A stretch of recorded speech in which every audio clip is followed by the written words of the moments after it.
When Bob Seger appeared on the March 5th, 1992 episode of Later with Bob Costas, he started off talking about how he turned on to rock and roll, the same way many of us did, with a transistor radio underneath our pillow, just barely on so Mom and Dad couldn't hear it.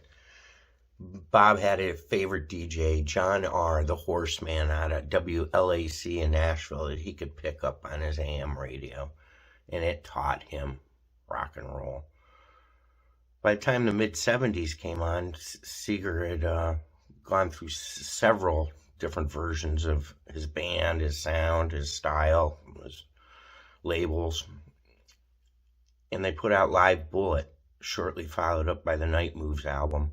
And in Bob's words in the interview, he went from traveling in vans to planes real quick. Pretty cool interview. Bob's a great guy, and it's amazing that he seems to have fallen in stock as a valued rock star. Don't know why. He shouldn't. He's the real deal. Thanks for staying up later. Bob Seger is with us tonight. His most recent album, Fire Inside, was Grammy nominated, and you know him from songs like Old Time Rock and Roll and Night Moves and Against the Wind and Still the Same and Like a Rock, and we'll talk about as many of them as we can over the next half hour or so. But let's start at the beginning, as they say. What were your earliest recollections? What are your earliest recollections of rock and roll? Oh, right back to the beginning. Bill Haley and the Comets. I heard that the other day. I heard Shake, Rattle, and Roll on a college radio station the other day. It still rocks like crazy. Yeah. And then shortly thereafter, all the real seminal figures like Elvis and Little Richard and Fats Domino, Jerry Lee Lewis, you know. I read somewhere, might have been a Rolling Stone story some years ago, about you lying in bed with the transistor radio. Yeah. And I'd be doing that as a kid of 10 or 11, but usually listening to baseball games. You were picking up out-of-town rock and roll stations, right? Right. I lived in Ann Arbor, Michigan, and for some reason we could get this station, WLAC, Nashville, which was a 50,000 watter, and late at night they had this guy named John R., the Horseman, and he played Southern R&B, just this great stuff like James Brown, Wilson Pickett, Solomon Burke, Garnett Mims, the Tams, all these gritty Southern R&B, you know, gospel-oriented vocalists, you know, and yeah, and that's what I used to listen to. That's what all my crowd, my bunch, listened to in high school. Yeah. You know, it seems like you've been around and successful for a long time, but you didn't really hit nationally until around the mid-'70s. I mean, you had a recording contract, but it wasn't until Night Moves, really, in 75 or 76, right? Yeah, Live Bullet did real well, and then Night Moves came out 6 months later. And the two of them went platinum almost at the same time, you know, real quickly. And it was sort of, we went straight from station wagons to jets, as it were. And yeah, and never looked back. You opened for or toured with, even before you were nationally known, some memorable acts, right? Dan Hicks and his Hot Licks for a while. Yep. REO Speedwagon for a while. REO Speedwagon, Aerosmith, they were just starting out. Bachman Turner Overdrive. Kiss, when they were just starting out. That was an interesting audience to find. I wouldn't think Kiss's audience would be Bob Seger's audience. They were very young, you know, and so occasionally we go to, I remember, I think it was Philadelphia Spectrum, and we started playing about 20 minutes early. It was Kiss, Kiss, Kiss, you know, the Kiss Army. And so, but they were really, every act, I must say, was really kind to us, and as a matter of fact, those guys came back and apologized to us after our show and stuff. But we did about 70 shows with those guys, and they were really nice guys. What was the show in Festus, Missouri? Yeah, right. Ted Nugent and I played Festus, Missouri. It was in a cave, a literal cave. And yeah, you try to play rock and roll in a cave, and with about a 25-foot ceiling, and you're not going to be able to hear much. It's bashing around pretty good. That was That was an interesting one, yeah. What was the crowd like in the cave? They were having a great time, yeah. It was in the summer. Were they dressed in loincloths and stuff? It was like Fred and Wilma? Well, it was more Ted's crowd, because he had played there more than we had. So they were pretty head-banging sort of crowd, and they were having a good time. They were feeling good. It was during the day, and the only good thing about it was that it was cool in the cave, you know, as opposed to outside. It was about 100 degrees. Before they had to build that fire to cook the meat. What comes to mind if I say the Roselit Inn? The Roseland Inn? Oh, maybe that's it. Oh, the Roseland Inn. Oh yeah, that was one of our great bookings in the mid '60s. I don't think we had a record contract then. This is about '64. It was fine on the weekends. It was all college kids, and it was a big place, and they would dance and have fun. But on the weeknights, which we also had to play with our contract, there was nothing but traveling salesmen, guys, and there were strippers. Okay, and I mean, this was the last stop for strippers too. These it was the dead end. They couldn't go any lower, and so we'd play behind 3 15-minute shows a night. Played some pretty interesting stuff like Honky Tonk and Caravan, and of course the Stripper by David Rose and all that. And we just sort of lean up against the wall, and they'd have these wild shows. One would use like a black light. She'd put it on the floor, and she was half ape and half woman. That's the oldest trick in the book. I'm tired of seeing that. She's half ape and half woman? Yeah, and the ape is attacking the woman, and she's rolling around. Well, what an identity complex. Yeah, another one. Well, one brought a horse in, and another one had a big boa constrictor, and it was an interesting place. We played there about 9 months.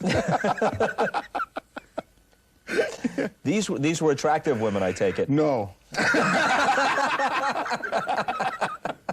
Not even remotely. No. No.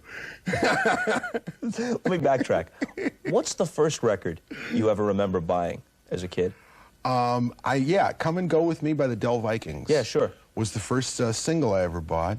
And I think right after that I bought a Frankie Lyman and the Teenagers song. I think it was Why Do Fools Fall in Love, or I Want You to Be My Girl, one or the other. Then Elvis, yeah. I bought Runaround Sue. 78s too. 78? Yeah, my dad had a 78. Yeah. I bought a 45 of Runaround Sue in 1961. I was 9 years old, and it cost 49 cents. Yeah. And that was when nobody wanted to buy an album, because the notion of buying an album was you'd get 2 good songs and have to listen to a bunch of lousy songs that they just it was absolutely true. Yeah. Yeah. Another thing back then, I don't know if you remember the album covers. There were some doozies. There were some pretty terrible album covers. Oh, yeah. Especially Motown. I hate to say that because I'm from the city, but they had some of the worst album covers I've ever seen. But it was basically true. It wasn't until, I think, the 60s, really, until albums got consistently good throughout. There were exceptions, like Phil Spector in the early 60s did some great stuff. Yeah. Your Spector influence to some extent? Oh, I loved his stuff, yeah. I was in high school and I think Bruce Springsteen's another big Spector fan, and that wall of sound was just so passionate and profound, I mean, it just was very soulful, I thought. This is certainly not an original observation, but the beginning of Born to Run is pure wall of sound. Yeah. I mean, that's direct Spector stuff. Yeah, and a little bit of locomotion thrown in there, too. But, and I like that. I mean, I've always wanted to cut a song that way. I haven't yet. I've written several that were Stone Spector, just to and homage to that. Is Night Moves, all things considered, your best song? I don't know. People ask me what they think my best song. I think there's about 15 of them that I think are really good, and I don't like to say this is better than that. I don't know. It's a good one. It certainly launched my career. When I remember when we were mixing it, and I called up my manager and I said, "Boy, this is a big winner," And I said, "It doesn't matter what mix you listen to. This thing sounds great. This is, I think we got a big hit record here." And then this fella at Capitol heard it and said, called me back, said, "That's a career record." I said, "What's that?" He says, "You now have a career." You know, that's strong. Yeah. How does it make you feel now when songs like yours fit so well to other people's ideas? You know, I've seen in sports settings Against the Wind used as a backdrop for somebody who had to overcome some adversity. And Famous of course, final scene was going to be used if Muhammad Ali lost a fight, they called me and told me, but he won the fight. Yeah, right. and of course, old time rock and roll. I mean, Tom Cruise took that to it's good. It makes me feel good. I mean, that's the idea. That's what you try to do as a songwriter. You try to touch something universal, hopefully, in the lyric. You know, something that just says, "Oh yeah, I felt that way," and I haven't quite heard it said that way. And if you can accomplish that, I think that's the highest calling you can do as a songwriter. Is that attitude of old time rock and roll still the way you feel? Oh, I mean, yeah. It definitely rings true for me, not just because I like the sort of thing you do, but because I don't know whether this is a sign of encroaching old age or if it's the right perspective, but there isn't that much of what I hear coming out today that I latch onto. No, there's a couple of good young groups. Guns N' Roses has got the rock and roll spirit, I think, in their music, and I think Black Crowes, and I think it'll always be around. The heavy metal is just basically very extreme rock and roll. You know, it's all based on a lot of the '50s stuff, but I don't know. I think it'll survive. It's just too infectious, you know. Still, some of my favorite stuff is that real explosive '50s stuff. I mean, it was just plain explosive for about 3 years there, when radio was brave enough to play it. You know, 55 through 57. So you think there's at least enough rock and roll still out there to give you hope that we'll be listening to it in the year 2010? Oh, I think and it won't so. just be on oldies stations? Yeah. Well, you know, Bob, if you go into like clubs in New York or LA or any big city and you see what the young bands are playing, they're playing rock and roll, you know? So I don't think it's just a matter of time. I think at the moment, dance is real big, and I remember in the late '70s, dance got real big with disco. Now they call it dance, you know? And, and I think it just runs in cycles, you know? But I think it'll last. I hope it does. You know, I've said this before. If you had to pick the 3 most traumatic eras in American history, you'd probably have to go with the Civil War, Vietnam, and the disco era. Things that kind of shake your faith in the fabric of our nation. Yes, yes, yeah. Those great clothes back then. Where are all those clothes now? Great clothes and a really sincere, you know, bedrock attitude behind this disco stuff. Yeah. Yeah. Well, it's just all mechanized, you know, and occasionally people will find a formula that'll work for a while, and then people will just tire of it, you know. I think it's great that young people dance, you know. I like to dance and go to dance clubs and stuff. It's just that some of the music is really, really, it gives me a headache after a while, you know. There's a monotony to it. Well, the monotony, just the repetition and, yeah. You made an interesting distinction in an interview that I read a few years ago, where you said that most of the music that you do, and guys like Mellencamp and Springsteen are still doing it, and the people that you listen to and were influenced by, Tom Petty, Henley, Graham Parker, whomever, Sure. this stuff, no matter how large the backup group, is essentially written to back a singer. The singer is at the center of it, whereas a lot of what we hear today, the singer is almost incidental. That's true. That's true. It's a producer's medium, dance. It really is. It's like machines and sampling sounds. You can sample anything that's ever been recorded, you know. If you get the either the 24 track or whatever, you can get a Led Zeppelin drum sound. You just put it into a synthesizer and say, okay, now we sound like Led, you know, which are great drum sounds, you know. And so it's a producer's medium, I think, the dance thing, and I think the singers are somewhat incidental. Mentioning Mellencamp, he was at least mildly critical of you allowing Like a Rock to be used on a Chevy commercial. Yeah. And I assume that he likes your work, and that's why why it mattered to him that you you did. I know. The way I looked at it is the way John does Farm Aid. You know, John is from a farm community in a farm state, and I am from an automotive state, and they showed me, the advertising agency and Chevrolet showed me how well the commercial had tested. And at the time that they asked me to do it, GM had just lost $1.1 billion in 1 quarter. And I still turned it down. I turned it down for about 3 months, but they said it was the highest testing commercial they'd ever done. And then I was actually sitting in a bar in Detroit with my girlfriend, and a guy came up out of nowhere and said, "How come you never do any commercials for the auto companies and help us out a little bit?" And he walked away. He was nice about it, and he walked away. I said, "Why not? You know, I'm not above this." Almost our entire economy, other than tourism in Michigan, is automotive based. There's little mom and pop companies all around the state that are, you know, are tied into the big companies. So if I help them sell a few cars, that's fine. But you understand the other side of the argument, too. Like there was that Neil Young video where you said, ain't singing for Pepsi, ain't singing for Coke, and the whole notion is, wait a minute, we created this stuff with a certain attitude in mind. Let's not let it get co-opted. Right, I understand that, too. But I really felt like the deciding factor was really occasionally, and believe me, Bob, I've been offered 10 times as much money as I got from Chevrolet from beer companies and things like that, and turned it down. My idea was help my local state economy. It's exactly what John does you know, with the farmers and stuff like that. And you can say, yeah, John doesn't get paid for that, but and I did, but nevertheless, that's what it took to you know, make me do it. Yeah. Are you and Springsteen pretty close? Well, I wouldn't say we're close. We're friends. Yeah, I don't see him that much. We don't live anywhere remotely near each other. But there was a time when he ran several tracks by you before they had been released and solicited your opinion, right? Yeah, yeah,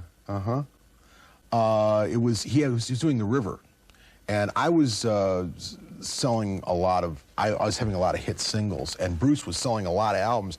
Every single one of his albums had gone to #1, but he wasn't having big hit singles. And so he ran, I can't remember the title of the song, but "Got a Wife and Kids in Baltimore, Jack." Remember that that song? I